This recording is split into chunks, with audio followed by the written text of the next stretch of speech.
जय हिंद दोस्तों, स्वागत है आपका अपने यूट्यूब चैनल द चाणक्य। आज हम लोग शुरुआत करने वाले हैं UP triple S C PET के लिए किरण का मॉडल प्रैक्टिस सेट सेकंड। तो अभी तक दोस्तों जिस किसी ने भी चैनल को सब्सक्राइब नहीं किया है तो प्लीज़ सब्सक्राइब कर लीजिए और टेलीग्राम ग्रुप को डिस्क्रिप्शन में जाके ज्वाइन कर लीजिए, जिससे कि आपको नए नए नोटिफिकेशंस और हम जो भी प्रैक्टिस सेट्स या जो भी टॉपिक्स कराएंगे वो आपको समय पे मिलते रहें। चलिए बिना समय को गवाए हुए हम लोग स्टार्ट करते हैं अपना प्रैक्टिस सेट सेकंड।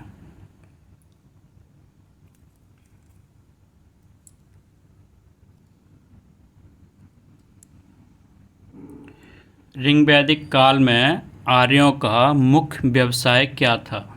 आर्यों का मुख्य व्यवसाय था पशुपालन।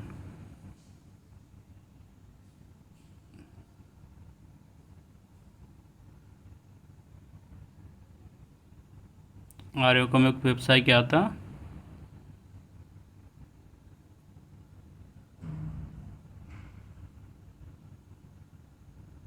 एक सेकंड। पशुपालन। पेन सेट कर लें।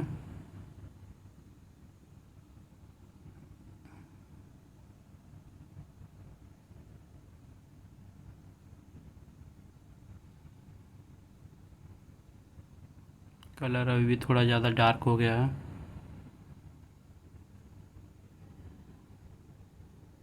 हम्म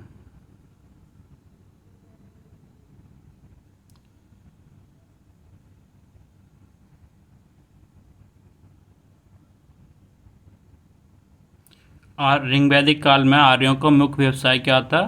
उनका मुख्य व्यवसाय था पशुपालन। बिंबिसार के बाद कौन उत्तराधिकारी बना? बिंबिसार की हत्या करके उसका पुत्र अजातशत्रु उसका उत्तराधिकारी बना। Option number second. आगे चलते हैं। शिवाजी के पिता कौन थे? छत्रपति शिवाजी के पिता थे शाहजी भोंसले। तीसरे का पहला। 1857 के विद्रोह के दौरान भारत का गवर्नर जनरल कौन था? ये लॉर्ड विलियम बेंकिंगटन का था 1828-35। लॉर्ड विलिंगटन ये 1931-36। 1857 के समय था Lord Canning. Option number C. चौथे का सी। पांचवें का। इसके साथ भारत में ब्रिटिश को फ्रांसीसी चुनौती का अंत हुआ। प्लासी का युद्ध 1757, ये है नहीं। बक्सर 1764। बांडीवास ये हुआ था 22 जनवरी 1760। इसके बाद फ्रांसीसी ख़त्म हो गए। अंग्रेज़ पूरी तरह से अब अंग्रेज़ों का अधिकार हो गया। कब से? 22 जनवरी 1760 से। आगे चलते हैं। इसकी आपको जो भी ज़्यादा डिस्क्रिप्शन में चाहिए पीडीएफ चाहिए तो आप टेलीग्राम ग्रुप ज्वाइन कर लीजिए, जो कि डिस्क्रिप्शन में जिसका लिंक दे दिया ग्रुप ज्वाइन करने का।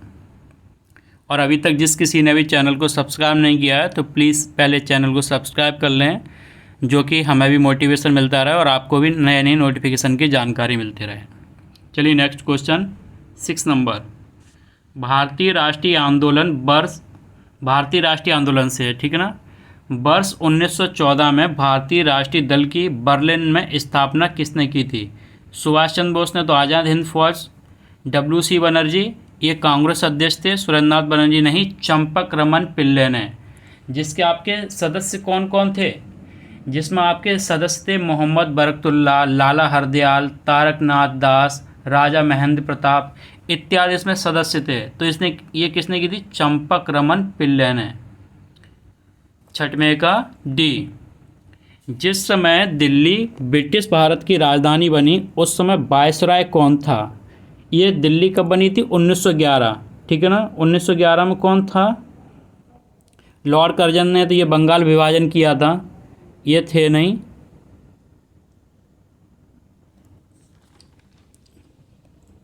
तो Lord Curzon, Lord Minto, Lord hoarding. इसका आंसर सातवें का सी। 1911 में लॉर्ड हॉर्डिंग थे।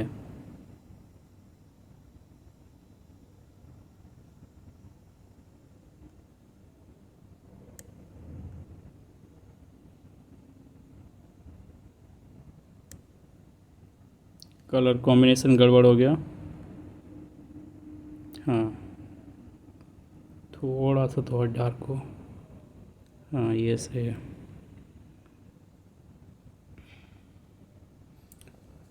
सातवें का सी।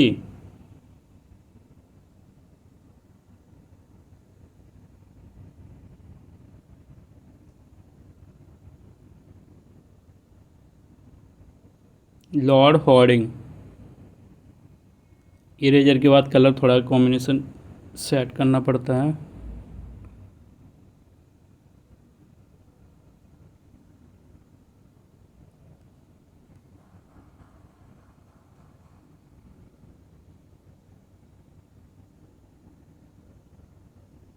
आगे चलते हैं आठवां। ए ओ ह्यूम के संबंध में निम्नलिखित में से कौन सा कथन सही नहीं है। ए ओ ह्यूम कौन थे? जो कांग्रेस की स्थापना में मैन थे। इनके बारे में पूछ रहा है क्या सही नहीं है। वह ऑर्निथोलॉजिस्ट थे और भारतीय सिविल सेवा का सदस्य थे। हाँ, वो रिटायर्ड सदस्य थे। ए ओ ह्यूम क्या थे? वो रिटायर्ड सदस्य थे।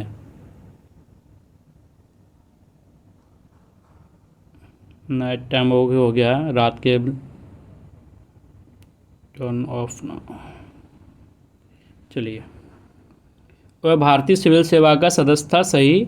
उसने भारतीय राष्ट्रीय कांग्रेस की स्थापना की, यह भी सही है। उसने कांग्रेस के वार्षिक सत्रों की 2 बार अध्यक्षता की, नहीं। आठवां ये वाला सही नहीं है। 9वें में चलते हैं। गांधी जी द्वारा सन 1933 तक संपादित समाचार पत्र का क्या नाम था?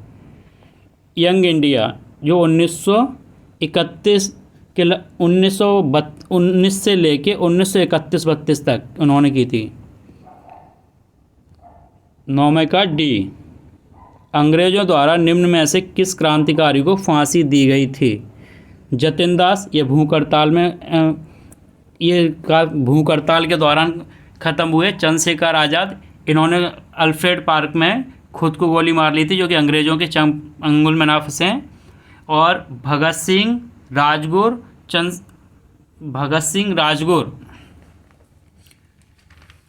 इन लोगों को कब? ये सैंडर्स की हत्या में 1900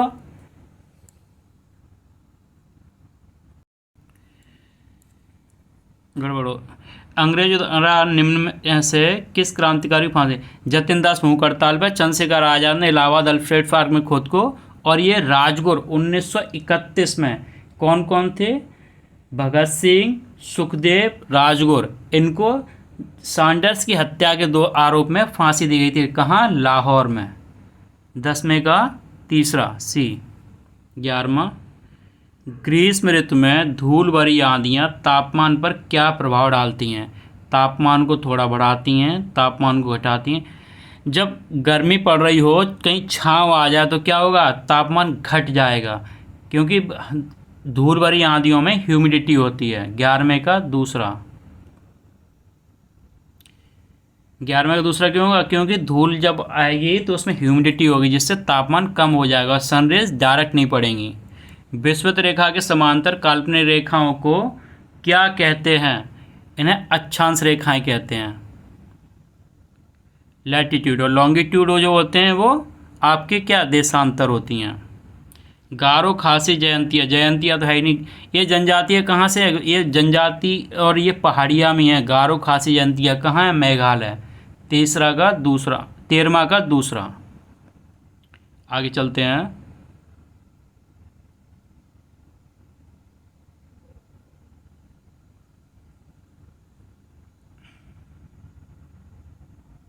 चौदहवां 14th। रायसीना हिल कहाँ है? ये कहाँ है? ये दिल्ली में, जहाँ पर आपका क्या है? राष्ट्रपति भवन है, नई दिल्ली।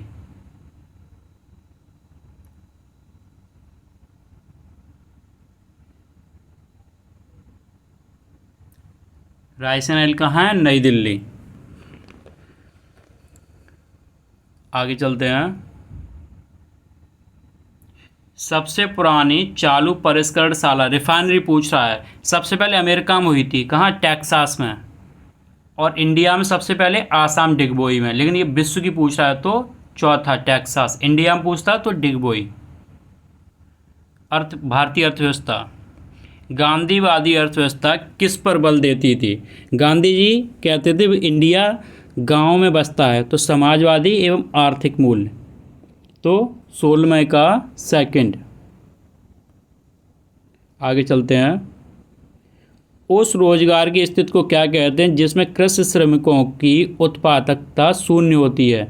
मौसमी नहीं, मौसमी होता है कि एक मौसम के बाद दूसरे मौसम बेरोजगारी, उसको बोलते हैं चक्री। चक्री क्या होता है? एक सिस्टम के बाद बेरोजगारी आ जाना, नहीं ये भी नहीं है।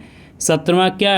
प्रच्छन्न बेरोजगारी। प्रच्छन्न बेरोजगारी ऐसी बेरोजगारी होती है जिसमें सीमांत उपयोगिता शून्य होती है। जैसे खेतों में काम है, मान लो खेतों में गेहूं कटने हैं, जिसमें कोई एक ही इंसान काट सकता है, लेकिन क्या करते हैं गांव में पूरा घर चल देता है लोगों का, तो क्या उनकी अगर वो लोग अलग अलग काम करें तो अलग अलग प्रॉफिट्स हो, लेकिन वो उसी में लगे रहते हैं, मतलब वो एक तरह से बिना उनका कोई उपयोगिता नहीं फिर भी जाते हैं, उसे बोलते हैं प्रच्छन्न बेरोजगारी, जो खेतों में गाँव में लोग होते हैं। तो 17वां का तीसरा। आगे चलते हैं 18वां। प्रधानमंत्री सुकन्या समृद्धि योजना, ये जनवरी 2015 में। 18वां का तीसरा। ये फैक्ट हैं, तो डायरेक्ट याद करने। भारत में हरित क्रांति के अंतर्गत विकसित बीज वाली फसलों की उच्च पैदावार वाली किस्मों का चयन कीजिए। ये 1866 में अपनी हरित क्रांति था, उसमें क्या था? 19 का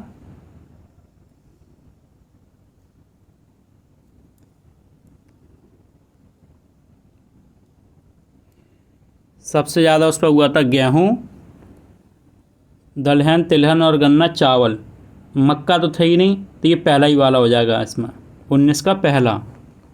वाणिज्यिक बैंकों द्वारा भारतीय रिजर्व बैंक के पास रखे गए सामयिक न्यूनतम रिजर्व को क्या बोलते हैं? जो न्यूनतम रिजर्व रखा जाता है उसे क्या बोलते हैं? नकदी रिजर्व। 20 का पहला। अगला क्वेश्चन। अब आएंगे क्वेश्चन भारतीय संविधान एवं लोक प्रशासन से। निम्नलिखित में से किसका सबसे अधिक प्रभाव भारतीय संविधान पर पड़ा है?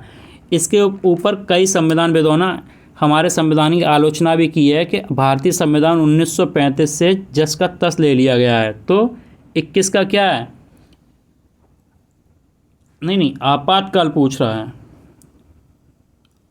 ठीक है, आपातकाल लिया गया जर्मनी के संविधान से। आगे चलते हैं।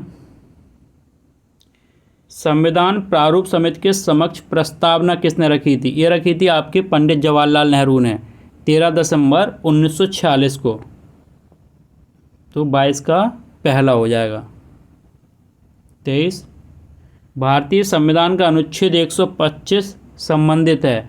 अनुच्छेद 125 सर्वोच्च न्यायालय से रिलेटेड था। क्या है? सर्वोच्च न्यायालय के न्यायाधीशों की नियुक्ति संबंधी, सर्वोच्च न्यायालय के न्यायाधीशों के वेतन, भत्ते एवं सुविधाओं से। 23 का बी, जो अनुच्छेद 125 है, न्यायालय के न्यायाधीशों के वेतन भत्ते। 23 का बी। 24। भारतीय संविधान का कौन सा अनुच्छेद मुफ्त कानूनी सहायता? अनुच्छेद 30 में क्या है? अल्पसंख्यकों को अपने शैक्षणिक संस्थान खोलने का अधिकार, जिसमें अल्पसंख्यक 2 आधार पर हैं, भाषाई आधार पर और जनसंख्या के आधार पर। 25 का है? अंतःकरण की स्वतंत्रता, वही धर्म की। 39 ए, 39 में क्या? अनुच्छेद में मुफ्त कानूनी सहायता 39 ए में है। इसका क्या हो जाएगा? 24 का आपका तीसरा। ग्राम पंचायत का कोई सदस्य हस्तलिखित आवेदन मुखिया को समर्पित कर त्यागपत्र दे सकता है। आवेदन समर्पित करने के कितनों बाद त्यागपत्र प्रभावी? जो प्रधान के सदस्य होते हैं वो अगर अपना आवेदन देते हैं तो प्रधान, गांव का प्रधान कितने दिन में उनको प्रभावी कर देगा आवेदन को? तो 7 दिन में। ये फैक्ट बेस्ड क्वेश्चन आपको याद करने ही पड़ेंगे। अब चलते हैं इसमें विज्ञान के क्वेश्चन। Question number 26। निम्नलिखित में से कौन सा प्रकाश संश्लेषी वर्णक नहीं है? तो आपका क्या है? क्लोरोफिल। इसमें क्या? पर्णहरित क्लोरोफिल होता है, फाइकोबिलिन होता है, कैरोटीनॉइड, एंथोसायनिन। ये जो पर्णहरित होता है आपको हरे पौधों में नज़र ही आ जाता है। और फाइकोबिन होता है, ये जल में विलेय रंजक है जो साइटोप्लाज्म में पाया जाता है। और कैरोटीनॉयड जो आपको लाल या संतरी रंग के जो पत्ते दिखते हैं उनमें, बट ये एंथोसायनिन नहीं होता है। 26 का चौथा, एंथोसायनिन। 27, पाचन क्रिया में प्रोटीन निम्नलिखित में से किस पदार्थ में बदल जाता है। जो प्रोटीन होता है जब हम लेते हैं तो सबसे पहले प्रोटीन आमाशय में पेप्सिन द्वारा पेप्टोन्स में टूट जाता है। जो पेप्सिन एंजाइम है उसके द्वारा पेप्टोन्स में, आमाशय के बाद वो जाता है हमारे कहाँ, अग्नाशय रस के द्वारा जब अंदर जाएगा,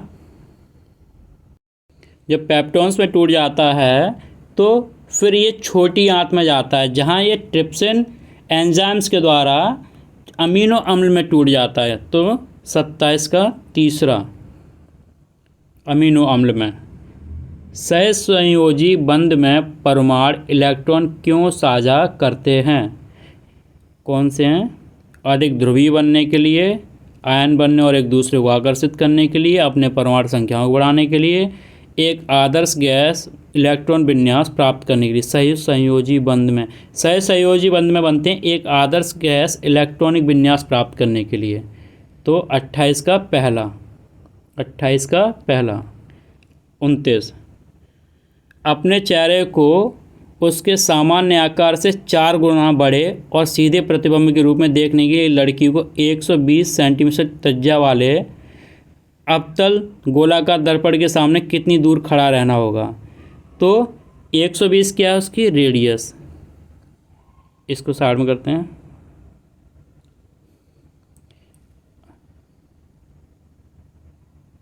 छोटा ब्रश ले लें पहले, ठीक है। तो आपका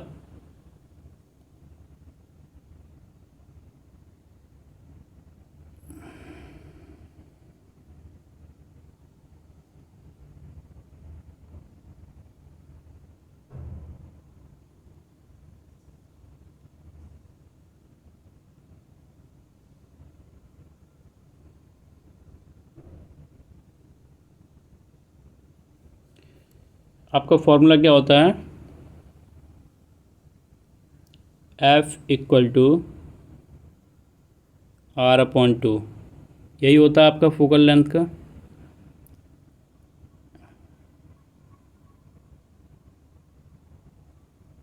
कितना हो गया,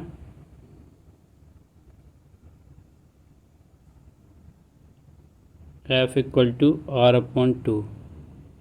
R है आपकी 120/2, ये आ जाएगा आपका 60, ये आ गया आपका F फोकल लेंथ 60 सेंटीमीटर। आपको निकालना है आवर्धन। आवर्धन वो बोल रहा है 4 गुना हो जाता है। कितना बोल रहा है, 4 गुना हो जाता है।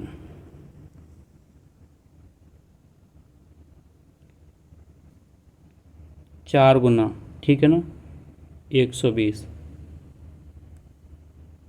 M इक्वल टू 4, तो आवर्धन होता है M equal to -V/U। Okay, तो M की जगह 4 रख देंगे तो 4 इक्वल -B/U। तो क्या होगा, -B इक्वल 4U, मतलब कुल मिला के V इक्वल -4U। इतनी बात आ गई समझ में।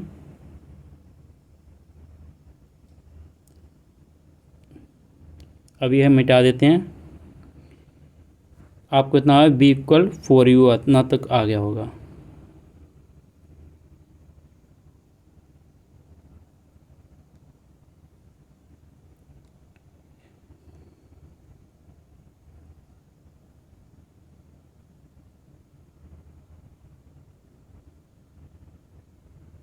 हमने पढ़ा है अपना फोकल लेंथ वाला 1/F equal 1/U plus 1/B। इससे जब हम निकालेंगे तो U इक्वल आएगा 3F/4। 3 तो F की जगह वैल्यू रख देंगे 60, 4 45 सेंटीमीटर। अब देख लेते हैं हमारा उसमें 45 कहाँ है।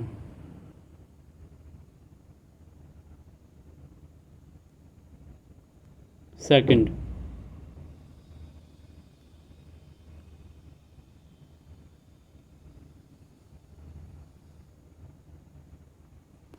सेंटीमीटर। 30 का, एक बेसबॉल को हवा में ऊपर की तरफ फेंका जाता है तो बॉल का अपने उच्चतम बिंदु पर त्वरण, जब उच्चतम पे जाएगा तो नीचे की तरफ फिर आएगा गुरुत्व उसका। तो 30 का सेकंड, 30 का सेकंड। 31, अब आता है आपका अंकगणित।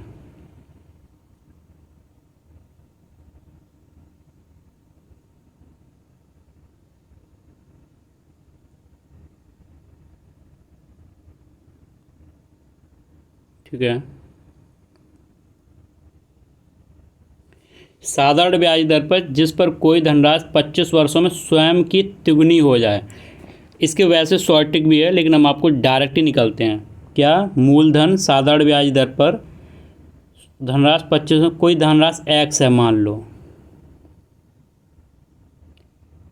एक्स धनराशि, मूलधन दर रेट दिया नहीं है, समय आपका T25 दिया है, T दिया है 25, मूलधन इंटू दर इंटू समय बट्टे 100, ये आपने पढ़ा है। तिगुनी हो जाती है, मतलब कोई तिगुनी हो जाती है तो उसके 2 गुना ब्याज 2x ब्याज मिल गया होगा। इतना x से x कट गया, 25 चक 100, R बराबर 4 दूनी 8, 8%। उम्मीद करते हैं आया होगा समझ में, नहीं तो इसका मूलधन इंटू दर इंटू समय अपॉन 100 इक्वल टू, ये कितना 3 गुना हो गया है, मतलब 1 गुना तो उसका रुपया है, 2 गुना ब्याज, तो 2m। m की जगह यहाँ m ही रहने देना, t की जगह केवल 25 रख के आंसर निकाल देना, आ जाएगा 8%। 31 का दूसरा, 31 का कौन सा है, दूसरा। एक खाद्यान्न विक्रेता गलत बाट का प्रयोग कर खरीदते समय बेचते समय प्रत्येक स्थिति में 10% ही बेईमानी करता है। चलिए करते हैं। तो ये क्या है, खरीदते समय 10% ही बेईमानी करता है और बेचते समय, ठीक है। मान लो ये कोई चीज़, एक गलत बाट का खरीदते समय बेचते समय, मान लो ये किसी चीज़ को खरीद रहा है तो 10% की बेईमानी कर रहा है, मतलब 100 पे 10, तो इसे मान लो 100 चाहिए था, 10% की बेईमानी कर रहा है तो ये 110 ले लेता है। कुछ समझ में आए, हम बोलते हैं 10%, मतलब कि 100 पे 10 बढ़ गए, तो ये बेईमानी करता है तो 110 ले लेता है। और बेचते समय 10% की बेईमानी करता है, इसे 100 देनी चाहिए थे, लेकिन 10% की बेईमानी, 100 का 10% 10 होता है, देता ये 90 ग्राम है चीज़।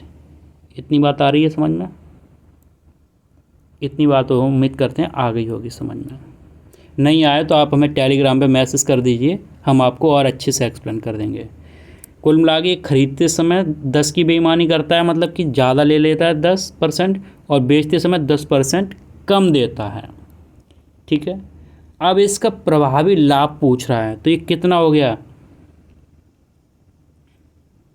110 में से 100 का 10% दे दें, 100,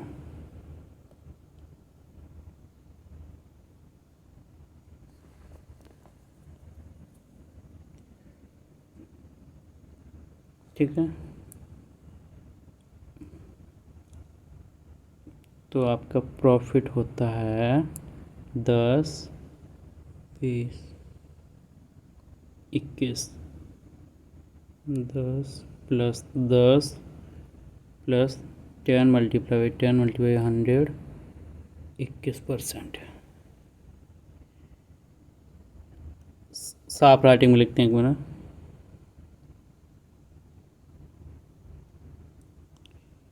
अगर आपको नहीं समझ में आ रहा है यहाँ पर राइटिंग, पेन टैब में ऐसा ही लिखा जाएगा, तो आप हमें एक बार टेलीग्राम पे मैसेज कर दीजिए, हम आपको अच्छे से एक्सप्लेन कर देंगे। क्या 10% की ये बेईमानी plus 10 plus 10 multiply by 10 upon 100, 0 0 cut गए, 10 और 10 20 और 1 21। तो इसका आंसर 21 कहाँ है? 32 का पहला। 33 अंकों 4 5 7 एवं अंक की कितनी विषम संख्याएं बनाई जा सकती हैं? इसमें कितना, ये काफ़ी लंबा निकलेगा। आप हमें अगर नहीं, पहले कोशिश कीजिए आप निकलने को, नहीं निकले टेलीग्राम मैसेज कर दीजिए। तो इसका आंसर क्या होगा आपका? ये डायरेक्ट बताएं। 33 का हमने निकाला है अपना 36, 33 का चौथा। आपको जो भी ना आए समझ में होगा, टेलीग्राम पे हमें मैसेज कर दीजिए। ये आ जाओ 34, 156 25, ये किसका स्क्वायर है? ये आपका 125 का। जब आप निकालेंगे इसको तो ये निकलेगा आपका 125 का। तो पीछे से 1 पॉइंट, ये है 9 में 81, ये 9 का है, 1 2 3 4, तो ये आपका किसका होगा? 0.09 का। ये कितना आएगा? 19 का है। तो ये कितने का? ये माइनस करना है, तो पहले इन दोनों को प्लस कर देंगे। 9 4 5 12.59 और माइनस करेंगे, ये 19 का है, 0.19। जब इसे माइनस करेंगे आपका 12.4।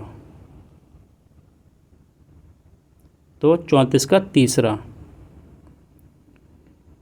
इकाई अंक तो आपको पता ही होगा, ऊपर के डिजिट को 4 से डिवाइड कर देते हैं, फिर जो बचता है, ठीक है ना। तो इसमें क्या हो? 4 गंजा 4 3 12 7 से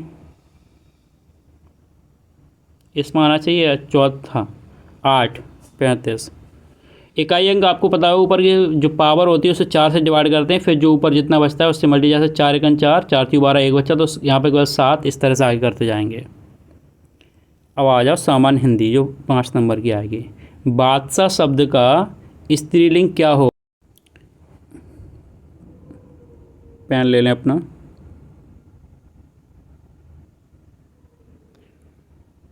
बादशाह शब्द का स्त्रीलिंग क्या होगा? ये उर्दू शब्द आपका बेगम, 36 का पहला। भगवान शिव को आशुतोष, ये पर्यायवाची पूछ रहा है, तो आशुतोष लंबोदर तो उनके बेटे का नाम, गणेश जी, पिनाक नहीं, पियास नहीं, पिनाकी, 37 का पहला। 38 निम्नलिखित वाक्य में काले गहरे वाक्यांश के लिए उपयुक्त शब्द का चयन की। उसके नीचे विनोद को उस विद्यालय में इम्तिहान लेने वाला बनकर, इम्तिहान लेने वाला कौन होता है हमारा? विशेषज्ञ तो नहीं होता, विशेषता रखने वाला विशेषज्ञ कौन होता? परीक्षक, इम्तिहान लेने वाला परीक्षक। 38 का दूसरा।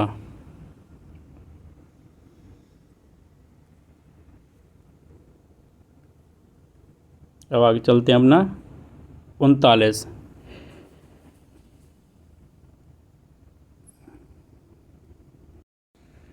वाक वैभव, ये आपकी क्या है? व्यंजन संधि, जहाँ आधा गा होता है ना का। 39 का तीसरा वाक वैभव, व्यंजन संधि। अगर संधि नहीं समझ में आती तो आप हमें एक बार मैसेज कर दीजिए, कमेंट करके बताइए, तो हम संधि भी एक बार पढ़ा देंगे। ये व्यंजन संधि, जहाँ आधा गा हो वहाँ वाक वैभव, ये ट्रिक बता दे रहे हैं। कूप मंडूक होना मतलब कुएं का मेढ़क होना। तो कहते हैं यार बड़ा कूप मंडूक मतलब बहुत कम ज्ञान रखने वाला, कहाँ है? अत्यंत सीमित ज्ञान होना, कुएं में गिरना, घर में रहना, बहरा, यही अत्यंत सीमित ज्ञान होना। कूप मंडूक बिल्कुल कम ज्ञान होना। 40 41 सामान्य अंग्रेजी। A few scholar left Karachi for abroad, पूछ क्या रहा है? पहले क्वेश्चन को ध्यान से पढ़ना है। कभी कभी क्या होता है हम लोग जल्दी में क्वेश्चन हड़बड़ी में कर देते हैं और गलत कर देते हैं। क्या? On the basis of the given sentence pick out the correct sentence converted in future tense from the given. Future tense में बदलना है। A few scholars left Karachi for abroad, plural plus क्या होना चाहिए? बिल, सही। स्कॉलर्स लेफ्ट, फ्यूचर टेंस में बदलना है तो बिल, ठीक है। Plural plus will plus verb की फर्स्ट फॉर्म। ए तो पहले देखते हैं, if a few scholars will left, ये लेफ्ट नहीं, ये पहला चलो गलत हो गया। A few scholars shall leave, नहीं, सेकंड गलत। A few scholars will leave Karachi for abroad, ये आपका सही होगा 41 का तीसरा सही है। 42 में choose the option that describe the meaning of the following idioms. Idioms phrases तो आपको याद ही करनी पड़ेंगे। इन द ब्लू का क्या होता है?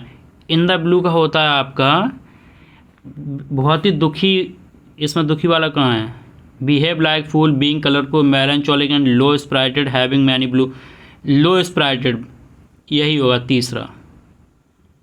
इन द ब्लूज मतलब परेशान, दुखी, सैड, कह सकते हैं जिसमें उत्साह ना हो।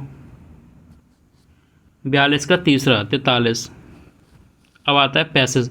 पैसेज के लिए पहले एक बार क्वेश्चन पढ़ लो, फिर पैसेज करने में आराम। The old man hid the gold in a secret chamber in a bank locker underground in an unknown place. The old man was pleased when he use the gold, touches the gold, added to the gold, gave away the gold. 45 the old man visited the place where he had kept the gold hidden. ये questions हो गए everyday answer. चलो एक बार पढ़ लेते हैं passage. Once there lived an old man, एक बार एक बूढ़ा इंसान रहता था। Who had a bag of gold, he was foolish, he dug a hole in the ground and put the bag of gold into the hole, उसमें उसने hole में रख दिया। Then he covered the hole with a stone, उसने stone से ढक दिया। He used to visit the place near by everyday. He would take away the stone and put his fingers into the hole. Then he would touch the gold and feel very happy, वो आके रोजाना अपना देख लेता था, हाँ है, और खुश होता था। One day he took the stone away and put his fingers into the hole. How angry and sad he was when he discovered that this treasure was not there. उसने देखा यार अब एक बार जब फिर उसने गड्ढे मार डाला नहीं है, फिर क्या करता? The old man went to a friend and sadly told him the story. His friend said, there is no reason for you to be sad. Your gold was useless to you. जो तुम्हारा सोना था तुम्हारे लिए कोई मतलब का ही नहीं था। You still have the hole. You can visit it whenever you like. All you have to do is imagine that your teacher is still there. सोच लो वही है। The old man hid the gold. क्या कह रहा था? Underground में रख देता था, ज़मीन में, गड्ढे में, होल में। ठीक है। द ओल्ड, बड़ा मस्त कहानी थी यार ये तो। The old man was pleased when ही, मतलब कब वो प्लीज होता था? तो जब वो जाके उसे छूता था। तो कहाँ है? टचेस द गोल्ड, सेकंड, छूता था जब। 44 का second. 45 the old man visited the place where he had kept the gold hidden. तो वो कब कब विजिट करता था जाके? तो वो लगभग रोज़ाना जाता था। तो कहाँ? एवरीडे, सही है, ये भी सही। Once a week, almost everyday, ये होगा। एवरीडे तो है, लगभग पूरी तरह नहीं था। ठीक है, आगे 46 रीजनिंग। तो कह रहा है पक्षी का पंख से संबंध है, वैसा ही संबंध किस में है? तो व्हेल पानी में, पक्षी के पंख होते हैं, व्हेल का पानी नहीं होता, कुत्ते के फेफड़े नहीं होते, कार का पहिया। 46 का तीसरा। बाई, इसमें पूछ रहा है क्या होगा? तो क्या KLMNOPQRS। आप पीछे से देखो, ये के से 4 ये बढ़ गया, फिर 4 ये बढ़ गया, फिर 4 ये बढ़ गया। कुछ आया समझ में? जैसे KLMNOPQRS 4 बढ़ रहा है, तो के से 4 माइनस कर दो तो कौन सा? आई। तो के से 4 माइनस करेंगे, जी आएगा, GHIJK, जी। तो लास्ट में जी होना चाहिए, तो ये वाला है चौथा। समझ में आ सके कैसे? KLMNO 4 बढ़ा ना के से, फिर 4 बढ़ा, फिर 4 बढ़ा, तो यहाँ पे जो होगा उससे 4 ये के, तो मतलब के से 4 पीछे करोगे तो जी आ गया होगा। समझ में? 48 कुछ अक्षरों का समूह दिया गया है जिनमें से प्रत्येक अक्षर को एक अंक निर्धारित किया गया है। इन अक्षरों को इस प्रकार व्यवस्थित करें कि उससे एक अर्थपूर्ण शब्द बन जाए और उनके अंकों के सही क्रम को दिए गए विकल्पों में इनसे एक शब्द बनाना है। तो क्या है? UM, मतलब इस तरह से आपको वर्णमाला की कुछ भी दिया होगा उनसे शब्द बनाना है। इससे हमें कौन सा शब्द नजर हमें नंबर नज़र आ रहा है। नंबर को कैसे लिखते हैं, NUMBER। तो N कहाँ पे है, तो 5 5, U कहाँ है पहला, M कहाँ है दूसरा, 5 1 2, B कहाँ है 6, 5 1 2 6, देख लो आगे नहीं, इतना ही देख लो, हो गया काम। 5 1 2 6, ये पहला 48 का पहला ही है। जिस तरह से ये जॉइंट टेलीग्राम लिख के आ रहा है, जो PDF आपको दी जाएगी, इसी तरह वहाँ पे जॉइंट टेलीग्राम और सॉल्यूशन लिख के आएगा। आप जैसे ही टिक करेंगे आपको सॉल्यूशन और ग्रुप का लिंक खुल के आ जाएगा। ये स्पेशली लिंक है। 49 से पूछ रहा है इसमें क्या चिन्ह बदलें, तो इसमें प्रत्येक को अलग अलग एक एक बार रख के देखना होता है। लेकिन हम बेसिकली क्या करके देखते हैं, अपने दिमाग में सबसे पहले डिवाइड देखते हैं। हाँ, ये इससे कट जाएगा तो करके देख लें। यहाँ डिवाइड लगाओ, 6 × 6 6, और 1 4 1 5, 5 = 2, ये तो नहीं होगा। ये देख के देखने पहले में 6 4 या 24, ये माइनस लगेगा 6 और प्लस माइनस के 2, यही होगा।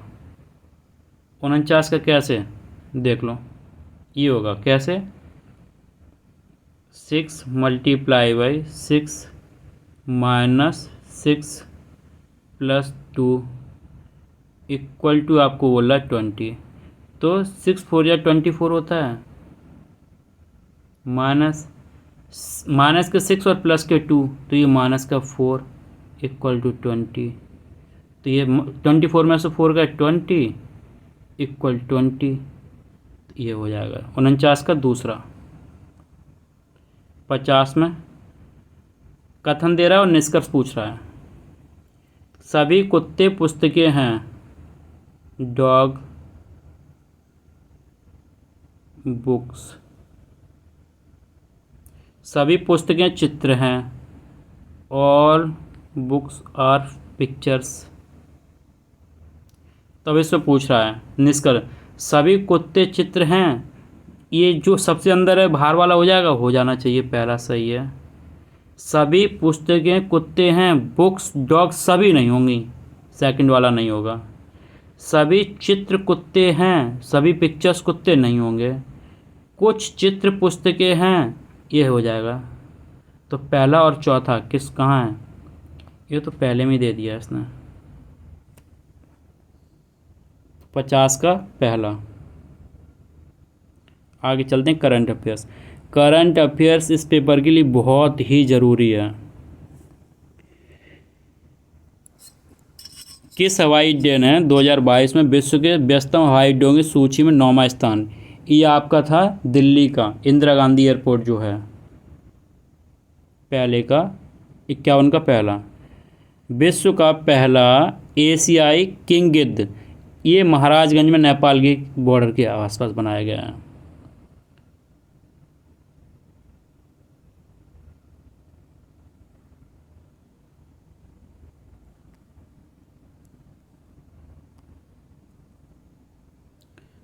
तुर्की की मंजूरी के बाद कौन सा देश 31वां नाटो का, ये फिनलैंड बना है। यूक्रेन बेचारा पिट गया और ना भी नाटो का सदस्य बन पाया, ये फिनलैंड बन गया, मज़ा मार गया बीच में।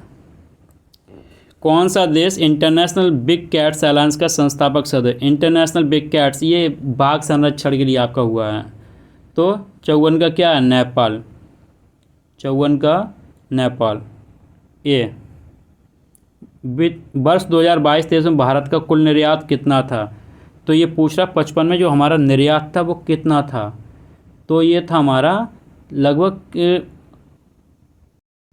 770.18 अरब डॉलर। 56 दुनिया के सबसे आपराधिक देशों की रैंकिंग में भारत का कौन सा स्थान है, जो आपका बर्ड ऑफ स्टैटिक्स ने जो रैंकिंग निकाली है उसमें भारत का स्थान 77वां है। ये आपको फैक्ट याद करने हैं, बहुत ही ज़रूरी हैं। फेमना मिस इंडिया 2023 के खिताब किसने जीता, ये आपका नंदिनी गुप्ता ने, 57 का तीसरा। 58 Wisden cricketer of the year जीतने वाली पहली भारतीय महिला खिलाड़ी कौन बनी हैं? ये बनी हैं आपकी हरमनप्रीत कौर। 58। 59। डोप टेस्ट में फेल होने के कारण किस महिला वेट लिफ्टर पर 4 साल का प्रतिबंध लगा है? ये डोप टेस्ट में फेल हो जाते हैं खिलाड़ी जो कुछ भी ड्रग्स किसी भी तरह का ले रहे हों तो ये फिलहाल कौन हुई है? राष्ट्रमंडल खेलों में 2 बार इन्होंने स्वर्ण पदक भी जीता है। ये कौन है? आपकी संजीता चानू। 59 का चौथा। 60। महर्षि पहल किससे संबंधित है? ये महर्षि जो आपका वाराणसी में जो फंक्शन हुआ था G20, उसमें इसके बारे में आपने पढ़ा भी होगा। तो ये मोटे अनाज मिलेट्स के बारे में। तो 60 का पहला ही हो जाएगा। 60 का पहला। आगे चलते हैं। 61।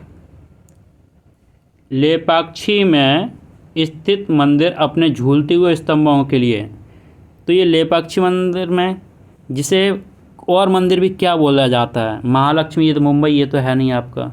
ये लेपाक्षी में स्थित, जो लेपाक्षी विजयनगर शैली में निर्मित है, ये वीरभद्र मंदिर है आपका। कौन सा? 61 का दूसरा, वीरभद्र मंदिर। 62। निम्न में से कौन सी भाषा संयुक्त राष्ट्र संघ की आधिकारिक भाषा नहीं है? संयुक्त राष्ट्र संघ की 6 आधिकारिक भाषाएं कौन कौन सी हैं? अरबी है, अंग्रेजी है, रूसी है, चीनी है, फ्रेंच है, स्पेनिश है। तो इनमें से कौन सी नहीं है? ये जैपनीज़ नहीं है आपकी। 62 का तीसरा। 63 में चलते हैं। रजवाड़ा महल संस्कृत धरोहर परियोजना में स्थित है, ये इंदौर। ये आपको हूबहू ऐसी फैक्ट याद करने हैं। 63 का चौथा। वर्ल्ड ट्रेड ऑर्गेनाइजेशन ये कब बना था? 1 जनवरी 1995 को। 1995 कहाँ है? ये रहा चौथा, 1 जनवरी 1995। इसकी डेट कभी कभी पूछ लेता है, इसलिए याद रखना 1 जनवरी। हीराकुंड बांध कहाँ है आपका? ये आपका महानदी पे है। ये तो फैक्ट आपको ये याद करना है। निम्नलिखित में से कौन सा राज्य भारत में दालों का सबसे बड़ा उत्पादक है? दालों का सबसे बड़ा, सोयाबीन का सबसे बड़ा सोया प्रदेश हमारा कौन सा है? MP। 66 का तीसरा। अभी तक जिस किसी ने भी चैनल को सब्सक्राइब नहीं किया तो प्लीज़ चैनल को सब्सक्राइब कर लीजिए, जिससे कि हमें भी मोटिवेशन मिलता रहे और आपको भी आने वाली वीडियो की नई नई नोटिफिकेशन मिलते रहें। तो प्लीज़ पहले सब्सक्राइब कर लीजिए, फिर हम आगे क्वेश्चन पे चलते हैं। आपके पास 1 मिनट है। चलो तब तक मैं अभी पानी पी लेता हूँ और आप चैनल को बेल आइकॉन दबा दीजिए।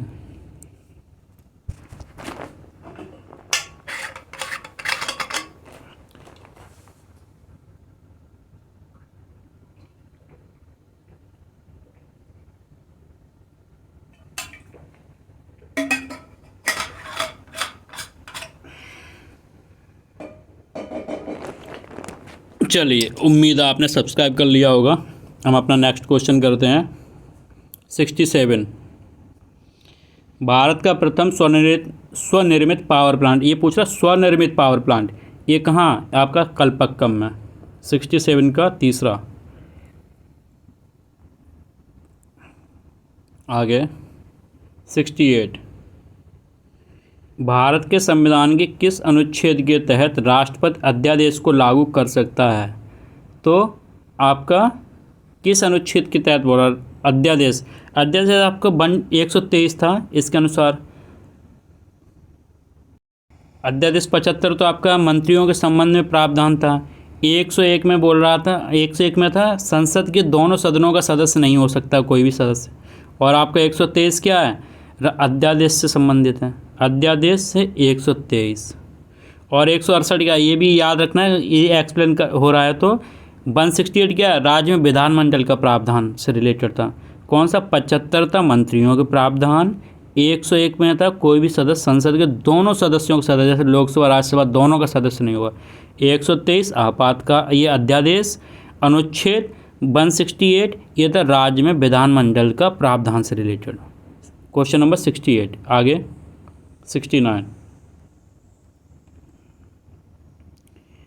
युद्ध सेवा पदक से सम्मानित होने वाली पहली महिला कौन? युद्ध सेवा, तो ये कौन थी? आपकी मिंटी अग्रवाल। इस पेपर की पीडीएफ आपको ग्रुप में डाल दी जाएगी, तो यहाँ पर अगर कुछ भी आपको ब्लर हो रहा हो, नहीं समझ में आ रहा हो, तो वो भी देख लीजिए। टेलीग्राम ग्रुप का जो लिंक है ना, वो डिस्क्रिप्शन में दे दिया जाएगा। 1970 क्वेश्चन, 1968 में निम्नलिखित में से किसे साहित्य अकादमी पुरस्कार मिला था? ये 1968 की पूछ रहा है। क्यों मिला था? उस समय हमारे फेमस थे कौन? हरबंस राय बच्चन, जिनकी आपने शायद किताब सुनी है मधुशाला, अमिताभ बच्चन के फादर। 71 पैसेज आ गया। विचार विनिमय के लिए केवल मनुष्य को ही वाणी का वरदान प्राप्त है। पशु पक्षी अपने भाव और विचार शारीरिक मुद्राओं और संकेतों द्वारा प्रकट करते हैं। वाणी के अनेक रूप हैं जो भाषा और बोली कहलाते हैं। प्राय सभी स्वतंत्र देशों की अपनी अपनी भाषा हैं। उनके साथ स्थानीय बोलियां भी हैं जो भाषा का ही प्रादेशिक रूप है। सबसे अधिक सुगम, सरल और स्वाभाविक भाषा मातृभाषा कहलाती है। ये बालक को जन्मजात संस्कार से मिलती है। अन्य भाषाएं अर्जित भाषाएं होती हैं जो अभ्यास द्वारा सीखी जाती हैं। अपने घर, परिवार, वर्ग, जाति और देश के मध्य विचार विनिमय के लिए सबसे सरल मातृभाषा ही है। अपनी मातृभाषा द्वारा जितनी सहजता से भाव व्यक्त किया जा सकता है, वैसा सहज सामर्थ्य किसी अन्य अर्जित भाषा में नहीं होता है। राष्ट्र की एकता और पारस्परिक विचार विनिमय की सुविधा के लिए राष्ट्रभाषा की आवश्यकता में किसी को भी संदेह नहीं हो सकता। सभी राष्ट्र अपनी राष्ट्रभाषा को सम्मान देते और व्यवहार में लाते हैं। स्वतंत्र भारत में भी हमें अपने राष्ट्र की भाषाओं को अपनाना चाहिए। राष्ट्रीय गौरव और स्वाभिमान के लिए आवश्यक है। तो 71 में क्या कह रहा है आपसे? राष्ट्रभाषा का महत्व इस तथ्य में है कि राष्ट्र को खंडित करने में सहायक होती हैं। नहीं, खंडित तो नहीं कर रही हैं।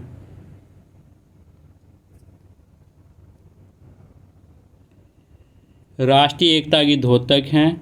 राष्ट्रीय शक्तियों को दृढ़ करती हैं। ये तीसरा ही है। राष्ट्र का गौरव सुरक्षित रह सकता है भाषाई विवादों को प्रश्रय देने से, विदेशी भाषाओं को अपनाने से, स्वभाषाओं को ग्रहण करने से, राष्ट्रभाषा का विरोध करने से। तो ये किस में बात कर रहा था? स्वभाषाओं को ग्रहण करने से। भाषा द्वारा भावाभिव्यक्ति करने में समर्थ होते हैं। चहचहाते पक्षी, वाणी का वरदान प्राप्त मनुष्य, कल कल बहता पानी, विभिन्न प्रकार। तो भाषा हम लोग कौन व्यक्त करता था? पक्षी तो बेचारे चहचहाते हैं। तो ये वाणी जिसको प्राप्त है, किसको प्राप्त है? वाणी का वरदान प्राप्त मनुष्य। 73 का दूसरा। 74 मातृभाषा वह भाषा रूप है जो सर्वाधिक ग्राह्य, लचीला, स्वाभाविक है, कठोर, निरर्थक, दुरूह है, मस्तिष्क का विकास अवरुद्ध करता है, ज्ञान क्षेत्र को सीमित करता है। 74 का क्या है? पहला, सर्वाधिक ग्राह्य, लचीला और स्वाभाविक है। 75 हमें मातृभाषा की आवश्यकता होती है। क्यों होती है हमें? धन के लिए तो नहीं होती है। भावाभिव्यक्ति सहज साधन है। यही है 75 का सेकंड, यही होगा। अपना जो 7 प्रैक्टिस सेट लगाया है वो लोग अपने कमेंट बॉक्स में नंबर ज़रूर बताएं कितने बार आ रहे हैं, पूरा लगाने के बाद जितने भी आए। सेकंड पैसेज करने का वैसे सबसे अच्छा नियम तो यही होता है, पहले क्वेश्चन पढ़ दो, लेकिन अभी हिंदी का है, समझ में आ जाता है तो पहले पढ़ ही लेते हैं, क्यों ज़्यादा समय इसमें लगाएं। कुछ महापुरुष तटस्थ होकर चिंतन करते हैं और बीचोट चिंतन, मनन, विश्लेषण, संस्करण के आधार पर नई व्यवस्था की कल्पना करते हैं तथा नए मूल्यों, नए आदर्शों तथा नई आस्थाओं को सृजन करते हैं। नई व्यवस्था देने वाले ऐसे तटस्थ चिंतक धन्य होते हैं, क्योंकि केवल आलोचना करते रहना तो सरल है किंतु उपाय बताना कठिन है। मार्क्स ने कुछ उपाय बताए और लेनिन ने उन्हें मूर्त रूप दिया। रूसो, लास्की आदि ने भी उपाय बताए, उन्हें साकार करना अन्य जन पर निर्भर रहा। किंतु कुछ महापुरुष और भी आगे बढ़ गए। उन्होंने केवल उपाय नहीं बताया बल्कि स्वयं एक निष्ठा से उस पर आचरण करने के लिए जुट गए। गांधी ने जो समझा वही कहा और जो कहा वही किया। उनके विचार कथनी करनी एक थे। उनमें अपनी बात कहने और आचरण करने का साहस था। उनका जीवन अपने सुझाए हुए उपायों एवं आदर्शों के आधार पर विहित प्रयोगों और अनुभवों की सजीव श्रृंखला है। महात्मा गांधी काल के प्रभाव के साथ नहीं बहे, मतलब वो समय के साथ नहीं बहे, वे युग प्रवर्तक हो गए। गांधी महान और अलौकिक पुरुष थे। इस गद्यांश में लेखक ने महात्मा गांधी के विषय में क्या कहा है? वे केवल सिद्धांतवादी थे, ऐसा तो नहीं कहा था। उनकी कथनी और करनी में अंतर था, नहीं था। वे केवल आदर्शवादी थे, नहीं आदर्शवादी, केवल आदर्शवादी नहीं थे, आदर्शवादी तो थे। तो इनमें से तो कोई नहीं है, 76 का चौथा लगेगा। आगे, तटस्थ चिंतन से क्या अभिप्राय है? तटस्थ मतलब जो चेंज ना हो, स्वाहा सुखाय ऊहापोह करना, एकांत में बैठकर सोचना, निष्पक्ष होकर सोच विचार करना। तटस्थ मतलब हम फिक्स है, अब इसमें कुछ चेंजमेंट, निष्पक्ष होकर सोच विचार करना। 78, उक्त गद्यांश का संबंध निम्न में से किसमें है? ये किसमें क्या बोला? कार्य करने से बोल रहा था, कर्मवाद से गांधी जी ने। इस गद्यांश में लेखक ने मुख्य रूप से क्या वर्णित किया? कुछ महापुरुषों का चरित्र चित्रण, मार्क्स सिद्धांत की व्याख्या की है, मात्र महात्मा गांधी की चरित्र की विशिष्टता का कारण बताया, महात्मा गांधी सत्याग्रह आंदोलन। तो उसमें क्या आ गया? कुछ जो स्पेशली थे लीडर्स, उनके बारे में बात कर रहा था। तो कुछ महापुरुषों का चरित्र चित्रण किया है। 79 का पहला। इस गद्यांश में लेखक ने यूरोप के कुछ महापुरुषों के बारे में क्या कहा है? तो क्या कहा है, पढ़ो। उन्होंने नए मूल्यों की स्थापना की, नहीं कहा। उन्होंने कुछ नए आदर्श स्थापित, ये भी नहीं। उन्होंने उपाय तो बताए पर उनका कारण ये क्या कह रहा था? गांधी जी ने जो कहा वो किया, और जो किया वो ही कहते थे। बट ये लोग विदेशियों के बारे में क्या बता रहा है कि वो लोग कहते कुछ थे लेकिन उन्होंने खुद ही नहीं अपनाया हुआ। 80 का तीसरा। अब चलते हैं हमारा मोस्ट इंपोर्टेंट सेक्शन DI।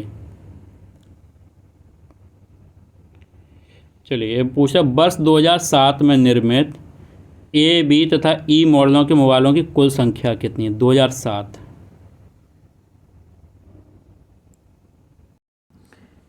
ए यहाँ तक है 30 तक, तो 30 ये हो गया। ए 30, बी कहाँ है?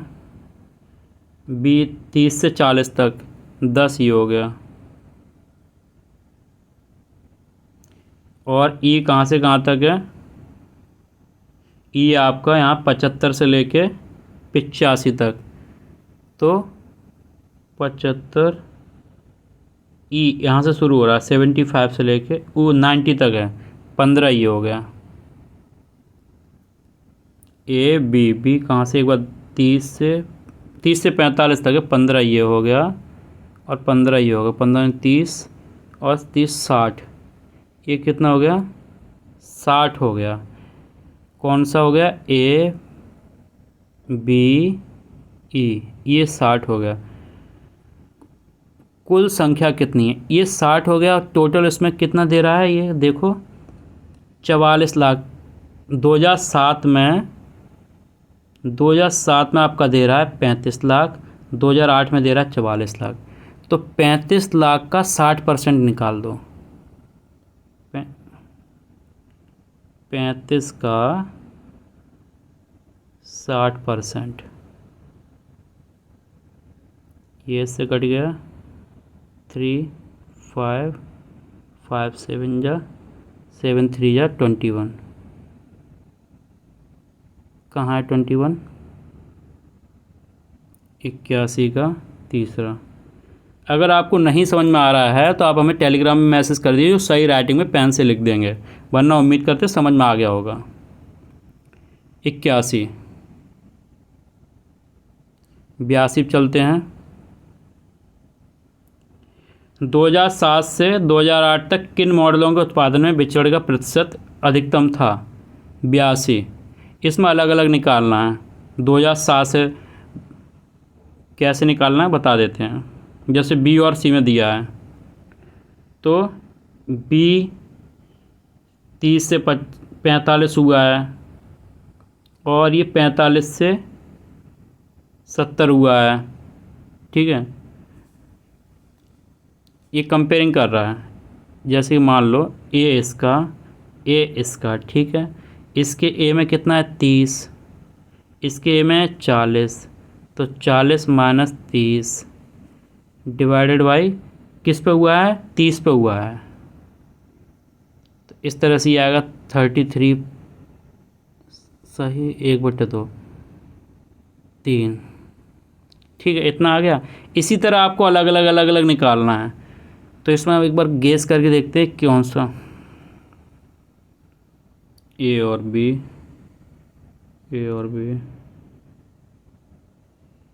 इसका 33 हो गया, बी का भी नहीं,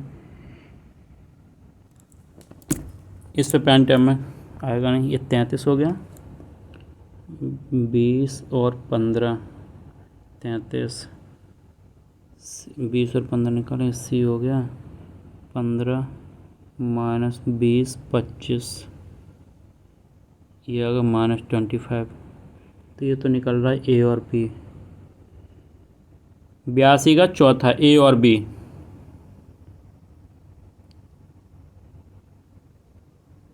तिरासी में चलते हैं। तिरासी क्या बोल रहा है?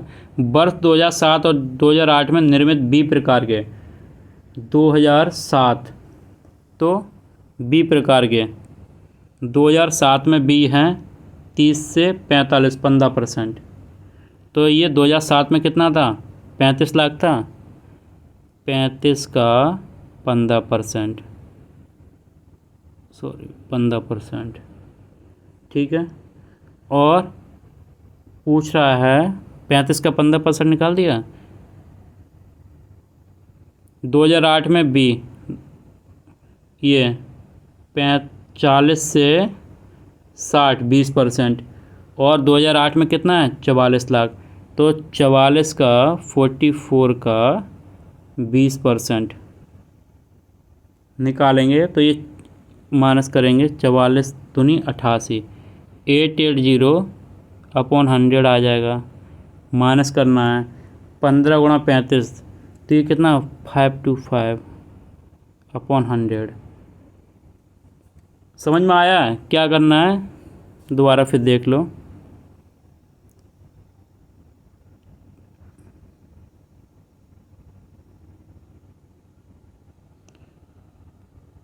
चवालीस गुणा 20 माइनस 100 माइनस 35 गुणा 15/100।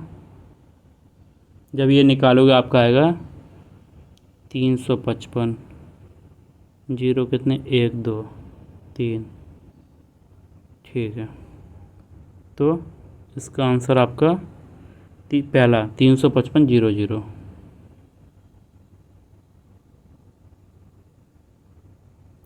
तिरासी का तीसरा, 84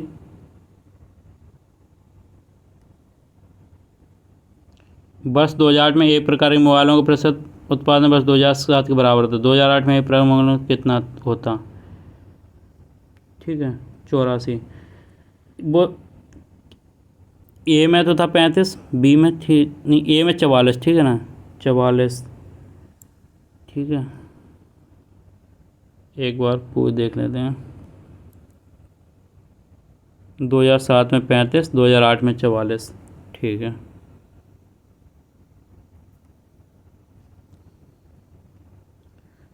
तो इसमें क्या? 44 का 30%, 44 गुणा 30, 0 0, 4 12, 4 12 13, 0 0 0, 132। 84 का दूसरा, 85। यदि कंपनी डी प्रकार के मोबाइलों की प्रत्येक वर्ष की उत्पादन क्षमता के 85% मोबाइल 85% बेच देती है, तो ये काफ़ी लंबा निकलेगा। मैं पहले अपना पेज पे निकाल लेता हूँ। जिसको समझ में ना आए, ये पहली बार खुद कोशिश कीजिए, नहीं समझ में आता बता दीजिए, मैं जो निकाल रहा हूँ वो आपको भेज दूँगा, क्योंकि ये बहुत लंबा निकलेगा और यहाँ पेज पे पेन टैब में लिखना इसको पॉसिबल नहीं है। 35 गुणा 10/100 गुणा 15/, क्यों ये ठीक है। और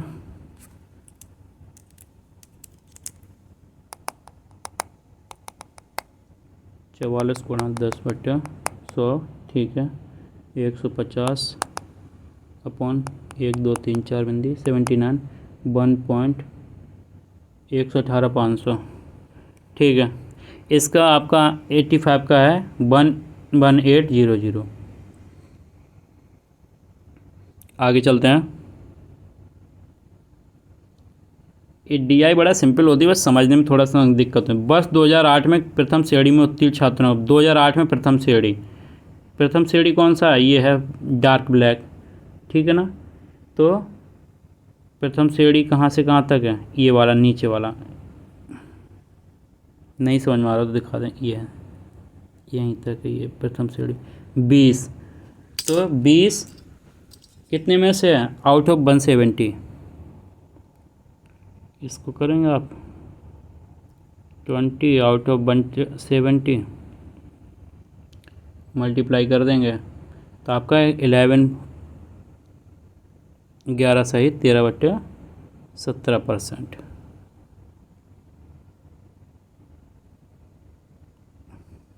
डी 87। 2008 में उत्तीर्ण छात्रों के प्रतिशत, 2008 में उत्तीर्ण, ये 8 है। अनुत्तीर्ण ऊपर वाले हैं, कितने हैं? 10, 20, 30, 40। तो कितने? 150 में से 170, ठीक है। 2008 में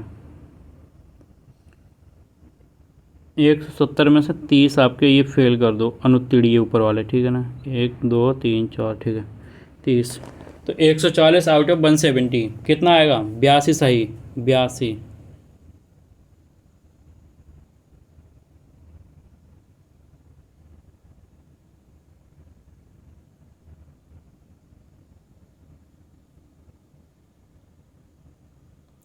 एट्टी टू किस में था? इसका आंसर होगा 87 का 82 सही 6/11। 87।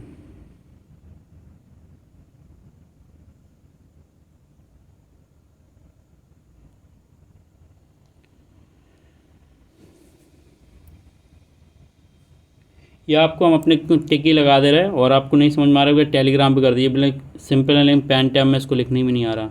डीआई में क्या होता है, स्पेशली आपको ध्यान देना होता है वो पूछ क्या रहा, उत्तीर्ण पूछ रहा है, अनुत्तीर्ण पूछ रहा है, प्रथम श्रेणी दूसरी। और यहाँ ध्यान देना यहाँ कि ये 50 तक है तो ये कितना होगा? 1, 2, 3, 4, 5, मतलब इसमें 5 खाने खाली हैं तो ये मतलब 10-10 की सीरीज़ में है। तो याद रखना, एक खाना कोई कवर कर रहा है तो 10 है, 2 खाने तो 20। इस तरह से आपको चीज़ें ध्यान करनी है। तो एक बार हम ये अपने लगा लेते हैं, वीडियो पॉज करके फिर हम टिक मार देते हैं, क्योंकि पेन टैब में लिखना है नहीं और समय वेस्ट हो रहा है। हम अपना सॉल्व करके इसको आपके टिक मार दें और बाकी हम समझा देंगे कैसे कैसे हैं। चलिए पॉज कर दें, फिर दोबारा शुरू कर दें।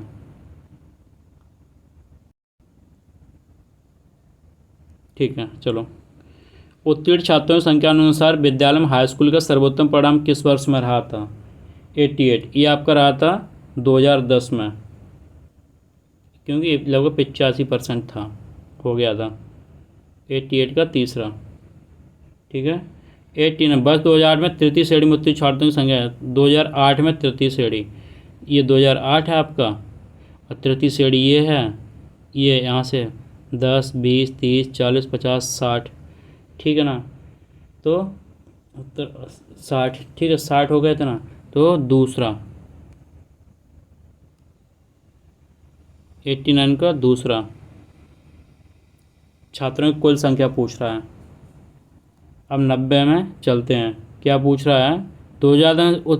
60 हुए थे आउट ऑफ 200, तो ये कितना हो गया था? 60 2 तो 6200, 30%। 90 का पहला 91।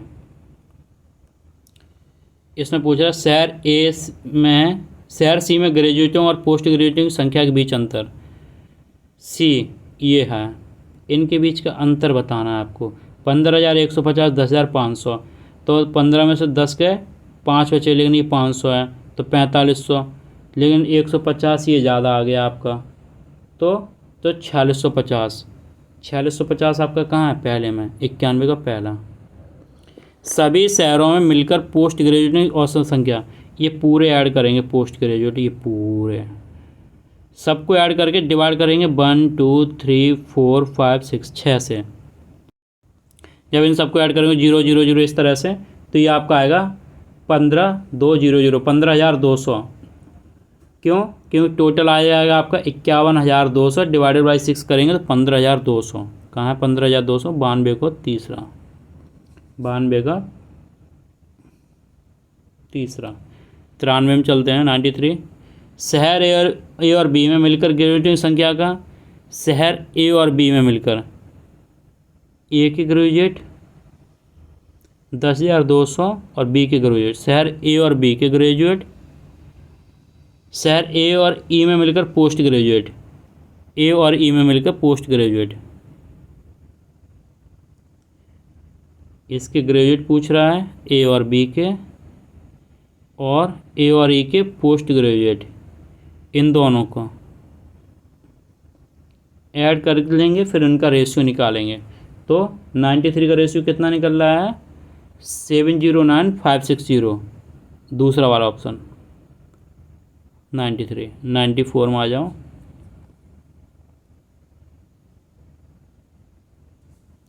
शहर ए डी और एफ में मिलकर ग्रेजुएटों और पोस्ट ग्रेजुएटों की कुल संख्या, A D F graduate post graduate, तो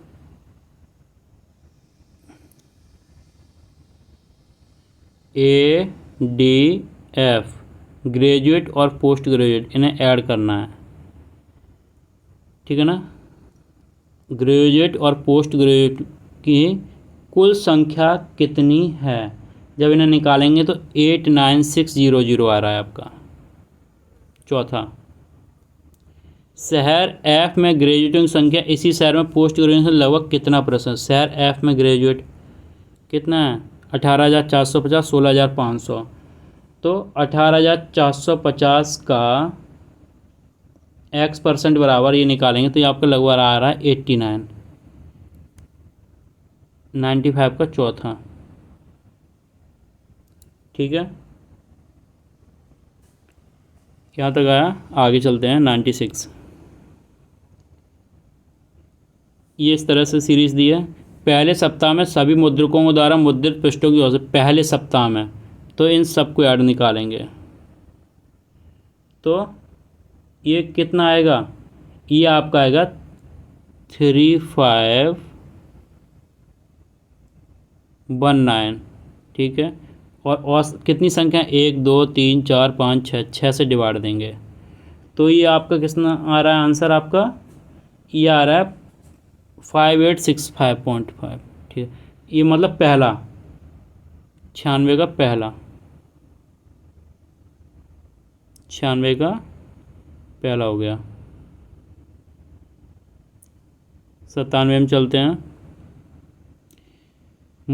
मुद्रक सी द्वारा सभी सप्ताहों में, सी द्वारा सभी सप्ताहों मतलब ये ऐड कर देना पूरा, तो ये पूरा ऐड कर देंगे और डिवाइडेड बाई 6, तो ये कितना बनना है? 519 सेकेंड। 97 को दूसरा, किस सप्ताह में मुद्रित पृष्ठों की संख्या सर्वाधिक है? ये आपको याद पूरा निकालना है। इनका तो भी निकाल लिया, हमारा कितना आया था?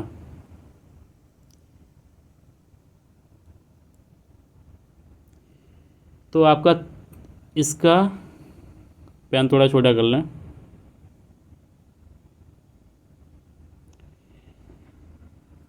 थ्री 519 इसका निकलेगा 3025 3367 2250 3538। तो कौन सा है सबसे ज़्यादा? 3538 चौथे में, पाँचवें में। तो आंसर क्या होगा? पाँचवा कहाँ है?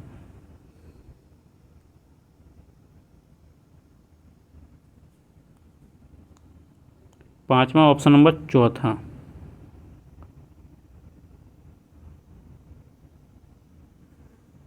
ऑप्शन नंबर चौथा। पेन ज़्यादा ही बड़ा हो गया। चलो आगे चलते हैं। 99, दूसरे सप्ताह में मुद्रक एवं ई द्वारा पृष्ठों का अंतर। दूसरे सप्ताह में ए एवं ई, दूसरे सप्ताह में ए 569, पहले पूरा हटा देते हैं। दूसरे सप्ताह में ए 569, ई है 621, इनका अंतर पूछ रहा है। तो 30 31 31 1 32 32 और 20 52। 99 का 52 किस में देखते हैं? चौथा 99 का चौथा होगा 100 में। मुद्रक बी एवं सी द्वारा मुद्रित सभी सप्ताहों को मिलाकर प्रश्न, बी एवं सी द्वारा सभी सप्ताह पूछ रहा है, बी एवं सी द्वारा सभी सप्ताहों में, बी पूरा ये निकालो, सी ये पूरा, इन्हें ऐड करेंगे तो और इनका अंतर पूछ रहा है, तो इसका कितना आएगा 2, इसका आएगा 2665, इसका है 2595, इनका अंतर आ रहा है 70 यहाँ कहाँ है, ऑप्शन नंबर सेकंड 100 का दूसरा।